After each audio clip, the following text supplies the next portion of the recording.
जुल्म आज तक। नमस्कार, मैं हूं आफाक, आप देख रहे हैं जुल्म आज तक। आइए देखते हैं आज की ताज़ा खबर। झांसी जिले से आ रही है बड़ी खबर। आखिर क्यों बदहाल है बुंदेलखंड का किसान। आज़ादी के बाद भी किसानों को स्वतंत्रता नहीं मिली। हर सरकार में किसान कर्ज में डूबता चला गया और आत्महत्या करने पर आमादा हो गया। खासतौर से बुंदेलखंड का बेबस लाचार मजबूर किसान ने बड़े पैमाने पर आत्महत्याएं की हैं, लेकिन निर्लज्ज सरकारें खामोश बैठी हैं। पीढ़ियां की पीढ़ियां समाज का एक बड़ा तबका पूरी तरह से कृषि पर आश्रित है। किसान अनाज पैदा करता है और वही उपजाई फसल ज्यादा दिन अपने घर पर नहीं रख सकता, क्योंकि जरूरत और कर्ज उसका पीछा किए हुए हैं। इसलिए बुंदेलखंड का किसान औने पौने दामों पर अपनी फसल बेचने को मजबूर है। बुंदेलखंड के किसानों का डाटा बहुत खतरनाक है। किसानों की उत्पादन से ही बुंदेलखंड के बाजार टिके हुए हैं। बाजार और व्यवस्था पूरी तरह से लड़खड़ा चुकी है। लगातार फसलों की चौपट होने से बुंदेलखंड का किसान बर्बाद हो चुका है। रही सही कमर बैंक और तहसीलदार एवं थाने के भ्रष्ट अधिकारियों ने किसानों से लूट मार करके इनकी कमर तोड़ दी है।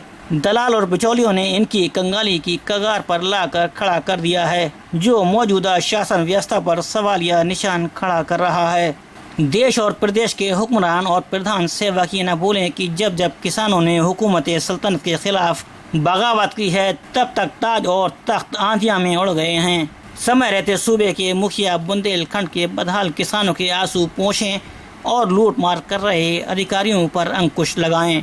झांसी से कैमरेमैन पुष्पेंद्र श्रीवास के साथ नेहा श्रीवास की रिपोर्ट। पुरानी प्रधानी की बात है। हमारे साथ में वरिष्ठ पत्रकार सुधीर जैन साहब हैं। आइए उनसे जानते हैं कि बुंदेलखंड के जो आज किसान सबसे ज्यादा यहाँ आत्महत्याएं कर रहे हैं, इसके पीछे क्या कारण है, बताइए जैन साहब। बुंदेलखंड के किसान ज़्यादातर आत्महत्या कर रहे हैं, कर्ज के चलते आत्महत्या कर रहे हैं। यहाँ पर बुंदेलखंड में सिंचाई के साधन न होने और प्राकृतिक वर्षा ज़्यादा बरस हो जाने, उससे सब फसलें सड़ जाने या वर्षा बिल्कुल नहीं होने से फसलें सूख जाने के चलते जब उनके कुछ आय के स्रोत नहीं होंगे तो वह आत्महत्या करने के लिए मजबूर हो जाते हैं। यहाँ पर बैंकों के कर्ज के चलते, बैंक कर्ज लिए होते हैं, साहूकारों के कर्ज के चलते किसान आत्महत्याएँ करते हैं। और यहाँ पे जो किसान हैं वो किसान अब आजकल किसान मजदूर बन के रह गए हैं। वह भुखमरी करते के कारण परिवार का भरण पोषण करने के लिए वह मजदूरी काम करने लगे हैं। किसानों के चलते जो किसान हैं गांव के, वह गांव खाली होने लगे हैं। गांव खाली इसलिए हो जाते हैं, शहरों के लिए पलायन इसलिए कर जाते हैं क्योंकि खेतों में काम नहीं होता उनके पास, खेतों में फसलें नहीं होती हैं उनके पास। जब फसलें नहीं हुई, काम नहीं हुई, तो परिवार का भरण पोषण कैसे होगा। यहाँ पे कई किसान परिवार ऐसे हैं जिनके पास परिवार की संख्या 10 और 20 है। उनके पास 2 बीघा खेती है, 3 बीघा खेती है।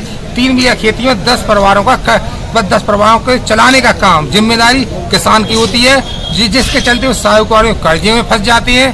कर्जे में इतने फंस जाते हैं कि आत्महत्या ही उनके लिए चारा रह जाता है। फसलें उपज होती नहीं है। जो बुंदेलखंड के किसान हैं पिछले लगभग 10 सालों से यहाँ की उपज का जो उपज हो रही है वह किसी न किसी कारण से वो उपज बर्बाद हो जाती है या उपज होती नहीं है खेतों में, जिसके चलते यहाँ किसान मतलब आत्महत्या करने के लिए इसका आगे भविष्य में भी इसका कोई भी समाधान नजर नहीं आ रहा है। इसके पीछे कारण है कि सरकार की इसमें कोई ठोस रणनीति, कोई ठोस योजना हमारे इस बुंदेलखंड के लिए लागू नहीं की गई है। सिर्फ अभी तक जितनी घोषणा हुई है सब कागजी घोषणा हुई है या सरकार की चुनावी घोषणा हुई है या अपने किसानों को अपने पक्ष में करने के लिए योजना हुई है।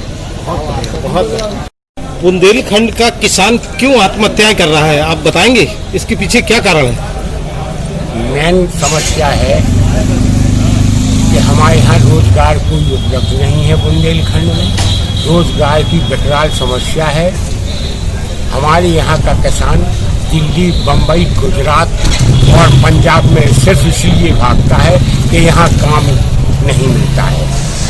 वो सब पत्नी को पूरे परिवार के साथ पलायन करता है। अभी आपने लॉकडाउन के टाइम पर देखा होगा कि हमारे किसान भाई हजारों मीलों से एक साथ पैदल आए और अपने घर पे आए, इसलिए क्योंकि वहाँ पर भी भरण पोषण बंद हो गया था।